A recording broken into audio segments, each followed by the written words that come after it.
Hello, it's Keith here, and this is lesson 17 of the multi-platform series of my Z8 assembly programming tutorials. And we've got something I don't usually do in my series. We're actually going to look at disassembly today. Now, disassembly is where we take a finished binary file, a finished product, and we reverse that back into assembly source code, which we can do.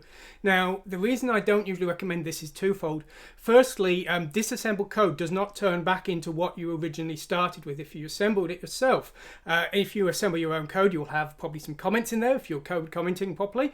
You will have label names and you will have things like that. When you disassemble something, you don't get those. The other problem you have, especially with this case, is you might have cases where there is data and there is code sort of next to each other within the actual resulting binary. When you disassemble those, the disassembler might, and in a lot of cases won't, be able to tell the difference between the two. So you might have source code, what looks like source code, that is actually supposed to be binary data, and you'll have to sort of pick them apart. So my general rule with disassembly is, my thinking is, if you don't think you can write it yourself, you're probably not going to be able to disassemble it because you're not going to understand what you're looking at in the final code.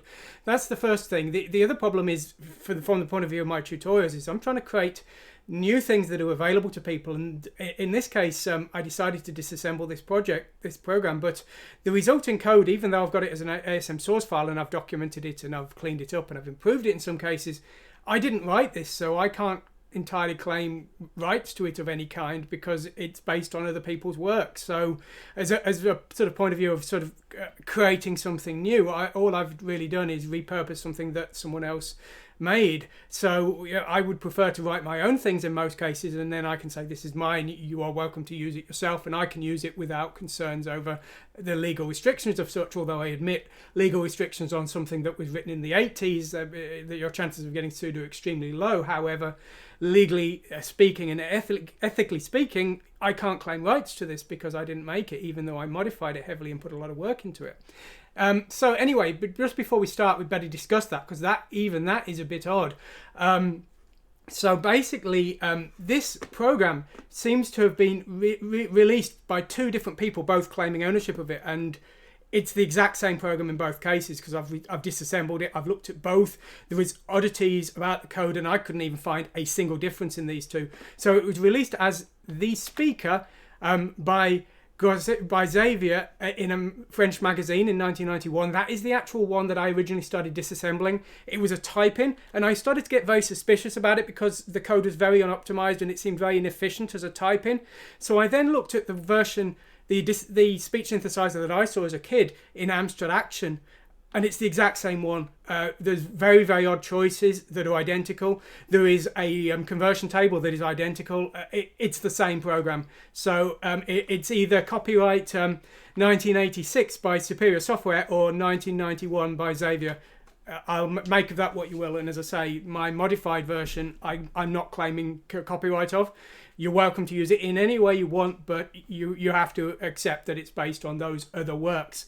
Anyway, so that's the description. Now, why did I decide to disassemble in this case? Well, the reason is basically two things. As I say, generally speaking, I don't think you can effectively disassemble something you couldn't write yourself. I couldn't write my own speech synthesizer. I don't understand speech synthesis. I have a very, very low, simple understanding of it. I know you take words, you convert them into phonetics, and then you play samples to make those phonetics back. That's all I know on it. So that was the first problem. But then the other thing is I have done a lot of Amstrad CPC and Z8T assembly programming, and I have done playback of waves on the Amstrad CPC. And so I was reasonably confident that I could recognize the kinds of things that this program was likely to be doing in the source code, and I couldn't spend the time learning taking a crash course on speech synthesis to write it myself. So I thought, we'll give it a go and see what happens. And what happened is I was able to convert it. Anyway, let's go over to the code. We're going to try out the original program. We're going to see how to do the fundamental starting points of the disassembly, and then I'm going to look at some examples of the disassembled code that was before I'd commented it to anything, and we're going to look at what I used to help me understand what was actually going on and how I started to work that back into a fully commented piece of code that I was then able to heavily optimize and make into something that was almost my own. Anyway, over to the code. Right, so I've got the original disk in drive B here on this machine. So if I do load and then -say, that is the original program, and if we just do a listing of this, we will see the program. Right, well, first of all, let's run it and let's hear what the speech synthesizer has to say. So what we can basically do is we can type something in here and it will say it. So there we had hello, and if we do I am a cow, I say moo. Now, if you're anything like me at this point, you just got totally distracted messing around making the computer say ridiculous and immature things. But anyway, once we manage to get past that, we can then start to look at what we're actually going to do to disassemble it. Now, the first stage of disassembly on WinApe is we just press pause here, and this brings up our debugger. So here's our debugger, and here is our source code. Now, we've got the initial advantage here of we've got a basic file that we can look at, so we can start to learn some things about this program before we do any disassembly at all. So let's take a look. Well, firstly, you can see the program is loading in the actual executable code as a binary file, and it's loading it to memory address 8690 in hexadecimal. That's a good start, so we know that that is the start of the data that we want to look at. We then see a call to a routine here, 98FE. Now, that call is just called on its own, so one might guess that that's some kind of initialization, because it doesn't say anything at that point, because we can see the say routine later down. So that is probably some kind of setup. We'll maybe have a look at that later. Then we're calling this thing here 9907 with the value 7. Okay, well, presumably that's some kind of setup as well. Then we've got the input of a string into a string, and then we're calling 998B with a string, and that's it. And then we're repeating back to 50. So that must be the speech synthesizer itself. That must be actually saying the string we pass. And as I say, this isn't run again, so that's obviously some setup. So if we just say hello again, if we just, before we go into our debugging for a moment, we just say hello again. Okay, so now we know what that sounds like. And then if we do edit 40, and we change this value to maybe 14, and run again. Oh, I've done that wrong. It's all right. I thought maybe it was going to crash loading the binary file in again. So now you can hear the pitch is higher. So we've now learned that this routine is changing the pitch, and the value there is the pitch. And we can try the values there, but I can tell you, I've already disassembled it. It is the pitch, and I guessed that from what I was seeing here. So I'm guessing, so I know that this is the load address of the program code. This is probably initialization, and this routine is setting the pitch and maybe doing other things. And then this is playing the speech. So we've learned some things before we've even disassembled. A single line even looked at a single byte of actual code. So that is that's an important thing to notice. Okay. So let's just let's do my original, more complex one of I am a cow, I say moo. Now there's a reason I'm typing in a long complex string like that. Right, okay, so over to our disassembler here and debugger. Okay, so we've got our sort of disassembled source code in here anyway, and we've got our binary code at the bottom here. And as I say, the actual binary file we've loaded in is actually a combination of the two, and in most cases it will be, because whatever you're disassembling, if you're disassembling a sprite routine, there's probably a sprite in there. There'll be XY coordinates even if there isn't, so you're always going to see that kind of thing. Now if we do a jump to memory address 8690, which was the start of our binary file, so if we go to an 8690, well, you can see at the very first few bytes are no ops. And then we've got various pieces of code here. You can see there's some kind of jump block here maybe. And you can see there's various bits of code here. Now, this isn't the place we're going to try and do our disassembly. This is disassembled code, but we can't change things here. We're going to need to start putting our own code comments in and start trying to work out what all these subroutines do and all of these jumps do and give them proper names and things. So that's, this is where we're going to do our disassembly, but this isn't where we're actually going to start doing our commenting. So if we go to do a go-to here and do 8690 again, now, here is where things get interesting. So this is the binary data. So this is the disassembly data representation. This is the same data binary disassembled. And what we can see down here, if we have a look around here, we will start to see some things that will be helpful to us. Okay. So the first thing you'll notice at the very end of our file here, right sort of colliding into, to be honest, the that 8700, that is basically the sort of AMS-DOS section. That's the disk loading routines. You're getting very dangerous. That's such a high memory address, which is sort of why I was thinking it might have crashed. But anyway, it did not. But then we've got this thing here. Now, when I started looking at this, I couldn't be certain what this was. But what we can certainly say is that this is not random data. This is not program code. This is some kind of table of data that the program is using for something. So that is not program code. That might be program code. We can't tell. It's just it could be, but that other thing definitely isn't. And in the same way, looking at stuff like this, we can say this is pretty unlikely to be program code. There's sort of heavy repetition going on here of very, very consistent values here. Without looking at what those commands are, it's not likely you would run the same command so many times unless you had something like an extremely unwrapped loop, for example, compiled sprites or something, where you maybe have really the same command over and over again because you're working purely for speed and not caring at all about file size. But normally speaking, that is very unlikely to be that. When you've got large numbers of extremely repetitive data, you would either be thinking bitmap sprites, or this program has no graphics, so you would be thinking wave sample data potentially. That's what I would think based on extremely repetitive data like that. But anyway, we don't know for sure. We will have to look at that. But as we're disassembling, we have to start making hypotheses of what the code and data we're looking at actually means. Now, let's have a look at something else, though, because we will spot something we can definitely surmise what it is. Here we have, I am a cow, I say moo. That's not something you would expect the binary file to contain, but you will also notice here it's uppercase, and here when I typed it in, it was lowercase. Now we could do even more stuff here. We could type in something even more complicated, like put extra spaces and thing in. What we will realize is this is actually the processed version of what we typed in. This isn't where the operating system has stored this. This is where the program we're looking at has actually converted my source data into something that it can process.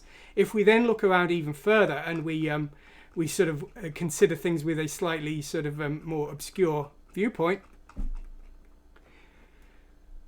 we've got this IY4 AAM AE KAW IY4 SAYMUX. Now that might look like gobbledygook, but if you think about it, it kind of says I am a cow, I say moo. Now there's some weird letters and numbers in there, but the point is that we could probably suspect that is some kind of phonetic representation of the string, and that is then going to be used to play some kind of wave samples. So we now can assume that the address we saw before is the data that has been processed for conversion, and that this is the converted data that is probably at some point going to be played as a wave file. Now we still don't know quite how those things are going to happen, but we've again already learned some things about the way that the memory is being used, and both from the sort of program point of view and from the data point of view, we have our suspicions. We've seen some wave data. We have some suspicions we've seen some kind of table of maybe conversions of some kind, and we've seen our source data being converted into a formatted string and then into a phonetic string. So these are all things that we've learned, and this is the kind of thing we need to understand, and we need to take some guesses. I was guessing that we might see something like that, and I am guessing that that is a phonetic representation of the string I've passed. Now maybe I'm wrong, but that seems a logical assumption. Now, how do we actually disassemble our project? Well, it's very straightforward.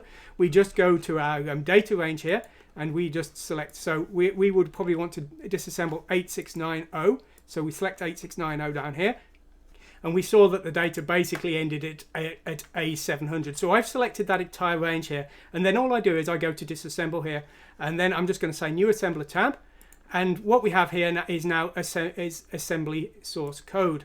Now what we would want to do here is simply assemble it. So we would hope that this would assemble. However, we're getting some errors, and I will tell you what those errors are in just a moment. As I say, this is the program I use to do the disassembly, so I know that this procedure works. What I'm doing here is re-describing the procedure I used.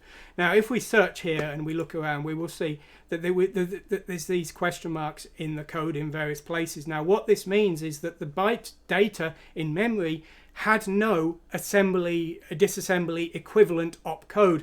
Now, ideally, Win8 might have put that as a DB statement. Unfortunately, it has not. So that is that's a shame, but that's what we have to deal with, and that is what I did deal with. So the way I worked around this is I went into the data here, And what you can do is you can select ranges, and you can either up here, you can mark them as data, and down here you can mark them as data as well. So for example, if we decided that this entire block was data here, we can just mark it and do mark as data. And then if we now disassemble a range here, if I just disassemble this shorter range here and do disassemble, well, you can now see some parts of it are now being disassembled to program commands, to assembly commands, and some bits are blocks of data. So that is how we can get around that problem. And what I had to do is a bit of a trial and error thing of finding the areas that the question marks were coming up in, saying, okay, well, the disassembler isn't coping well with that. I believe that part is probably data, and converting it. And through doing that, basically, I ended up with a file that was assemblable. So if we just reset our assembler here, now this is a part disassembled file, it's not complete, and actually there are some parts here, like I think this block here, this block of data here, turned out later to be actually I should have disassembled this as program code. And so what I had to do is in some cases is redisassemble parts of the code and then patch them back in. So maybe redisassemble this range and then paste it back in over the top of these DBs. Because, as I say, the parts that I guessed were data early on, I found a call to that address. Well, I know it's not data now. Anyway, this does assemble though, which is the important thing. So if we assemble this here, we now have 0 errors. So it might not be very readable still, but it is executable. And then what we can do here, if we go to our drive B, well, as I say, the unknown command there is because it actually overwrites part of the AMS-DOS disk routines. So if we do bar B first, and then we do load my alternate version, we did load -say before. We're now going to load say. So this has been modified. If we have a look at it, basically all I've done is I've taken out the load routine. So this is now running directly from memory, but the same address in memory. So if I now assemble this here, and I now run this here,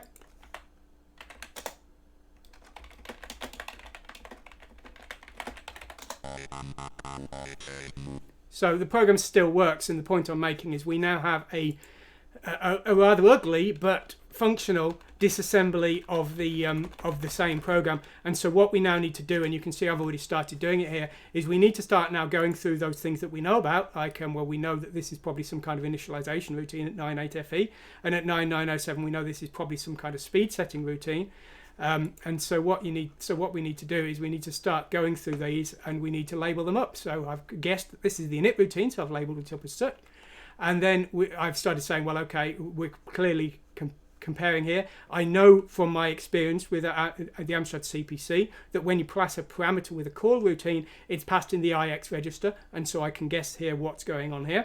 And then here I can see that there's some processing being done of that value that's been passed from from BASIC, sorry, and then the final value is being stored to this address L8833. Now L8833 is a label, but it was at memory address 8833. Now what I probably want to do, I've not done it in this version, but what I would probably want to do at this point is maybe do a search and replace on L8833 and replace that with the word speed or something, or var speed or something like that, because then every other time L8833 is in the code, I will then see that it's the speed setting, and that will little by little help me understand things. And the same here, maybe I want to do a search and replace on this and replace this label with the word init, so that I can see when the init routine is being executed, assuming that's what it is. As I say, you have to make hypothesis about what the code is actually doing, otherwise you will never be able to do anything.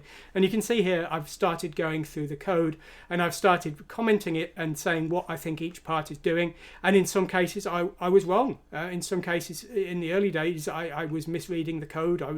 There was parts of the code I'm looking at, I'm like, I have no idea what that's doing, and so I put in a guess, and the guess was wrong, and later on I figured out a bit better what it did. And in some cases I was just like, well, gee, I think there was a particular part that really baffled me, and it's changing the pitch at the end of a sentence if there's a question mark or full stop, but I didn't quite understand how it worked, and that's, again, I didn't write it. The person who wrote it is possibly smarter than I am. That is unfortunately a serious risk. So as I say, I'm telling you how I disassembled this. I would still stand by my original recommendation that if you don't think you could write it yourself, I would suggest you write something simpler with your own, unless you really want to try disassembly.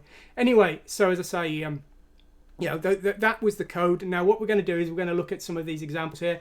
Here's another one that I sort of discussed, but I did it in a different way. I sort of said I'd noticed repeating patterns in the code don't make sense. More likely to be some kind of bitmap or wave data. But in this case, you know, here we've got XOR D followed by XOR D. Now, if you XOR a value twice, you end up with the value started with. So there's no reason to do that. I mean, you know, unless it was a delay loop, there's not really any likely reason to do that in most cases. So as I say, and loading the value register D with the value in L twice doesn't make sense unless you had jumps, some kind of self-modifying code or something. It doesn't generally make sense. So that should lead you to suspect that that block is data. So that, as I say, that is the kind of thing there. Now, as I said before, there were cases where I had to redisassemble parts of my code because I thought they were data and I found out they weren't. Now, the disassembler is very clever. Whenever it finds a call to a code line, it will actually put a label at that code line and then call to that label. So if once you've done your disassembly, you see in the source code a call to an actual address. So here, call 8A32. That's not a label. That hash is actually the hexadecimal symbol that WinApe is using. I usually use AND, but that is another one apparently. So that means that I've made a mistake. And now what I did is I redisassembled the small area around 8A32 back into source code, and then I pasted just that small area back into my work in progress disassembly. So that's how I did things. So what I got here is just some documentation just sort of saying about the things I've really just said. Now, we knew what the init routine is, so let's label that up. We guessed what the speed routine did and we tested to confirm that. And now what I'm going to do is I'm going to search and replace that label speed with a descriptive label of some kind. If you're 50-50 on it, you're not sure whether it is what you think it is or not, it might be worth having a separate notepad open or putting some comments at the top of your code saying, this address here, I think it's this. I think this is the string that's been processed. I think this is the you know, the current count of characters. But if you're not sure that way, you can sort of keep it in to one side on your screen so you can reference back to it without doing that search and replace if you're worried about it turning out to be wrong later. So there we go. And as I say, again, a lot of it comes down to things like, as I say, if you don't have roughly an idea of what you would do in this case, you're going to struggle to see the code. When I see things like this here and this here, I know these are probably ASCII characters. And so I got out my ASCII character sheet and I started looking them up and I started commenting on what ASCII characters they were. And you know, things like that as well. I sort of saw things that I had personally done in the past. Here is one that I spotted immediately. So what we've got here is we're doing a comparison to the character A and the character Z, and we're then subtracting the character A. What we're then doing is effectively adding the accumulator to itself. So what this is basically doing is taking the offset from character A, multiplying it by 2, and then it's adding it to a memory address by loading C with that value, B with 0, and adding that. And then you'll notice after that, it's loading an address from the the address in HL. Now, if you've done any coding and you've done things with lookup tables, you will immediately recognize this because I've written basically the exact same code myself. I've literally written, maybe I've not looked up a letter before, I possibly have though, I've done so many of these, but as I say, you see this and you see this and you go, oh yeah, this is a lookup table lookup, and this is multiplying by 2 because it's 2 bytes per entry. So as soon as I saw that, I knew that's a lookup table. And then what I did, if we just go back over to our code, and as soon as I saw that, I knew this was a lookup table, so I named this alphabet pointers because I knew it was a lookup table, and then I split these up, and these are actually 16-bit addresses, so these should be DWs, but they work fine as DBs. It's just the low byte followed by the high byte there, and I knew that these were pointers, and I knew the first one was A and the last one was Z, so I commented them up here, and these all point to entries in this block here. Now in the final version, which is very, very different, but and everything's been restructured and reorganized, but I've actually sort of put labels in here to say what letter each one is, and so you know, I went even further here. So we've got rid of the memory addresses because this actually now will compile to assemble to any address. But as I say, at the later stage, I've got this very neat version that's very flexible. At the early stage, I've just got the very limited version here that was just me starting to hypothesize and break down what the code was actually doing. So that's what I did, and say that simply I recognize the code. But then again, if we look at the assembly source here, we can see that this is obviously some kind of data. We can start to notice things as well. If once we have an understanding of what it might be, we can start to notice, well, all of these letters start with A, all of these start with B, and so on. So there seems to be some collection of the data, and we then will later on notice as well that they seem to be in pairs, ARE and AI3R. Well, maybe AI3R is the converted version of the source AR3. It is, I know, because I've disassembled it, but as I say, that might be something that I didn't notice in the early stages when I just knew that it was some kind of data. But then as you start to look at the code, you can very clearly see it's comparing pairs. So again, that's what we do there. Now, the part of the code and the reason that I know it's comparing pairs is this was quite interesting. I've never really used the CPIR command. It's a command I've written a tutorial on, but it's not a command I've ever gone to when I'm writing my own code. But they've made a really good use of it here. So basically, all of the entries in the lookup table are separated by 0 byte, and so if the current entry they're looking at isn't appropriate for the conversion, they want to skip that entry and its matching conversion. So they want to skip to the 2 0 bytes along. And what they've done is they've used CPIR to do this. So CPIR will compare up to BC bytes from the HL memory address comparing to the accumulator. So they've loaded the accumulator with 0. They've loaded BC effectively with 65536 here, so it will scan forever.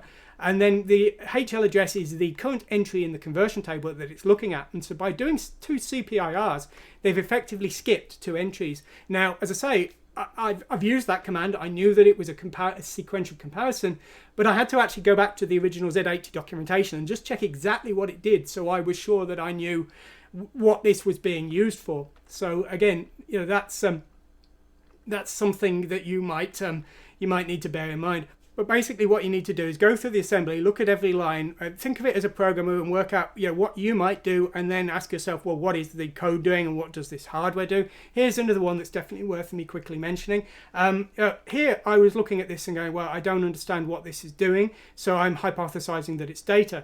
However, looking at this is something that is quite odd. You can see we've got this F4 followed by an F6 followed by an 8-0. Well, if you didn't know very much about the Amstrad CPC, you might think, well, that's just random data. Maybe it is actually just data at all. It's not actually program code. But you see, I've done sound programming on the Amstrad CPC, so I saw that and I went, that's the AY initialization sequence. Those are the commands you send to the AY sound chip to actually send registers and values. So I immediately recognize those. Now, as I said before, if you had never done any sound programming on the Amstrad CPC, you'd probably be looking that baffled and you wouldn't know what you were looking at. But as soon as I saw that, firstly, I knew that's the sound processor. I also breathed a sigh of relief, because the reason I'm disassembling this is so I could port it to other systems. I've now got this sound synthesizer working on basically every Z80 system possible. I was slightly concerned before I started the disassembly that it might use very, very unwrapped code where maybe every single sound sample that was being sent to the hardware was specific to the Amstrad CPC. That's not the case. It's actually it's actually got little wave data, and it's got a loop, and it sends each byte to the hardware. And as soon as I saw things like that, I knew that was the case, because that's just one command that sets the volume, and it's been called repeatedly. It's not a sequence of commands that are specifically hard-coded to the hardware. I'm thinking kind of like a compiled sprite where you don't have loops drawing your bitmap data. You have a completely unwrapped code. I was slightly concerned that might be the case with this. Not particularly that it was a high chance, just that it would have been a complete disappointment and rendered me disassembling the code useless. Anyway, if you like what you've seen, please like and subscribe. We're going to come back to this 2 more times. The second time we're going to look at optimization. I'm going to discuss some of the optimizations that I made to the source. I was able to reduce the source size by about 1/4. It was quite inefficient in some places, which, as I say, is why I was so suspicious that it wasn't designed as a type-in because there was very, very easy wins for size you could make that weren't made. And I understand some of the things I did were a bit extreme, and some of them with modern tools is easy, but with old 1980s tools would have been a nightmare. But some of them were extremely easy. So we're going to look at that next time, and then we're going to do 2 lessons on the actual final source code, just so you can see how the speech synthesizer works.